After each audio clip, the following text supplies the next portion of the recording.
Hello there, Grumpy Old Fart here. I'm doing an unexplained artifact video on the Fuenta Magna. But first, show you this neat shirt that my wife made for me. She does all kinds of neat things for me. I love the hell out of her. She's awesome. If you haven't checked out her YouTube channel, it's called Stuff and Other Things. The picture is a black and white horse, the horse from Animal Farm. So go check that out. She's got some really cool videos on mythology and things like that. So my son also does some stuff on his channel, Arcane Gaming. It's got kind of a white SCP sigil. I'm not sure exactly what that is. I don't do the SCPs like he does. Anyway, on to the video. For those of you who don't know, the Fuenta Magna has been called the Rosetta Stone of the Americas. It was found in 1958, and it's essentially a large stone bowl, pot, a baked stone pot, bowl, whatever you want to call it.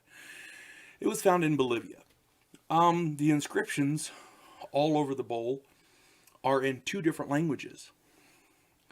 Cuneiform, which is ancient Sumerian, and another language called Pukara, P-U-K-A-R-A, which is pre-Tiwanaku. Sorry if I'm getting these names wrong. Bear with me. Now, this means that the ancient Sumerians may have been world travelers. The cuneiform was the language of the ancient Sumerians in ancient Mesopotamia about 3500 BCE. That's 3,500 years, as I understand it, 3,500 years before Christ.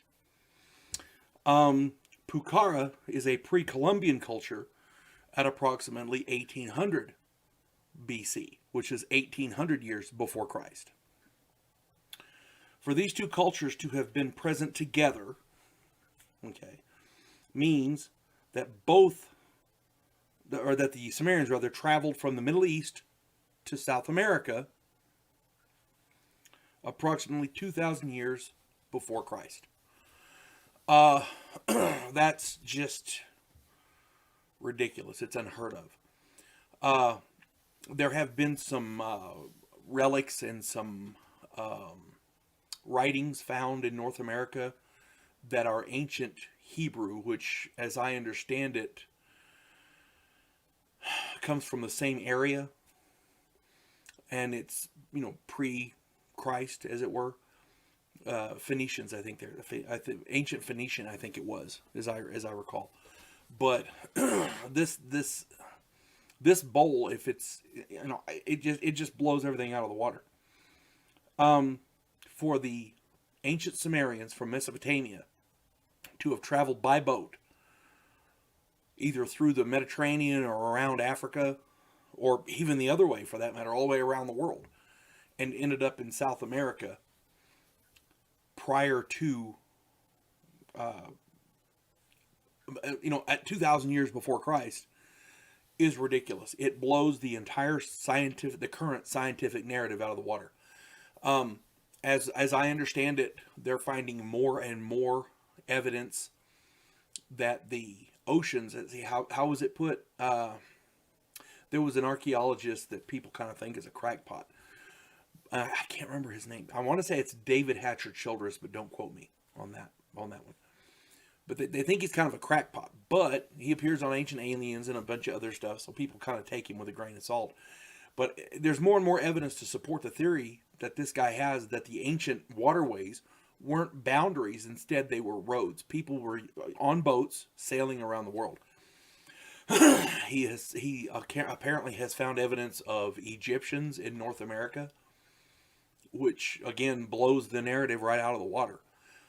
All of this stuff, if you found one thing that was out of place, well, maybe they did some trading or whatever. And, oh, look, they got this old bowl. Let's take it over to South America. And, this old bowl's 3,000 years old. And then 1,000 years ago, they took it and put it in South America. You could see, if you found one or two things like that, yeah, okay, fine. It's an anomaly. No big deal. But they're finding more and more things that point to ancient civilizations that were much more advanced than what we're led to believe. They're finding all kinds of artifacts that shouldn't exist from way, way, way back.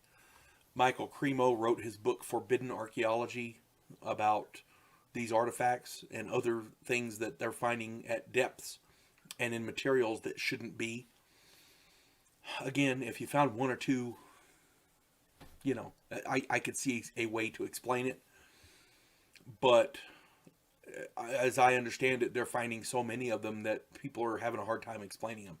Well, maybe if you have a theory and it's an accepted theory, but then you keep finding evidence to disprove that theory, maybe the theory's wrong. I'm just saying, you know. Anyway, if you get a chance to look it up, it's the Fuenta Magna. It's a stone bowl found in Bolivia in 1958. So do some research. Look some of this stuff up yourself. You folks have a good day. God bless one and all.